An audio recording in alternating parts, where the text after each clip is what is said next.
Bonjour, moi c'est le blob. Enfin, mon vrai nom, c'est Physarum polycéphalum. Je vis principalement dans les sous-bois à l'abri de la lumière. Je ne suis ni une plante, ni un animal, ni même encore un champignon. Je suis un organisme unicellulaire, une cellule géante. Et je n'aime pas le sel. Enfin, ça, c'est ce que je croyais au début. Et pourtant, il est bien plus ancien que nous tous, même plus ancien que les végétaux sur cette planète, puisqu'il est sur Terre depuis près d'1 milliard d'années.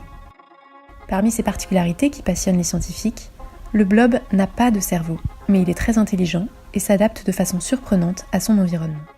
Il n'a pas de pattes, mais il se déplace, notamment pour trouver à manger de façon optimale pour lui. Il grandit vite, très vite, puisqu'il double de volume chaque jour. Si on le coupe en deux, il devient 2 êtres distincts. Si on met 2 blobs en contact, ils fusionnent. Mais qui est ce blob et que nous enseigne cette étrange créature ? Alors la première fois qu'il est arrivé au laboratoire, on a tous été un petit peu déçus parce que ça ressemblait plus à une vieille omelette, des œufs brouillés, qu'à un organisme unicellulaire. Alors on l'a pris, on l'a mis dans un placard et on l'a oublié jusqu'au lendemain. Et là j'ai compris l'intérêt d'un tel organisme parce que quand j'ai ouvert le placard, le blob s'était échappé, avait commencé à couvrir le fond du placard. Le blob se déplace en moyenne d'1 centimètre par heure, mais s'il a très faim, il peut aller jusqu'à 4 cm par heure.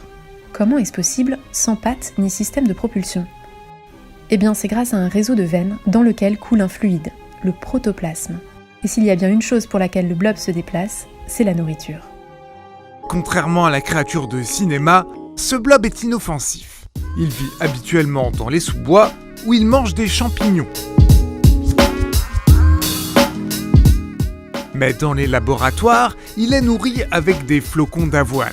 C'est moins cher que les champignons et le blob en raffole. Cet organisme ne cesse d'étonner les scientifiques. D'abord, il a la particularité de n'être constitué que d'une seule cellule. Ensuite, il est presque immortel. Il ne craint ni le feu ni l'eau, il cicatrise en quelques minutes et peut être découpé en morceaux. Chaque morceau devient alors un clone indépendant. Et des blobs peuvent aussi fusionner entre eux quand ils sont compatibles. Pour la petite anecdote, quand on a reçu le blob américain, on avait au laboratoire beaucoup de flocons d'avoine bio, parce que c'est bon pour la planète. Donc c'est comme ça qu'on élevait notre blob australien. Et quand le blob américain est arrivé, on lui a donné la même nourriture. Et il l'a complètement refusé. Il a préféré sortir de la boîte. Il n'aime pas du tout les flocons d'avoine bio. Il préfère une petite marque américaine bien connue.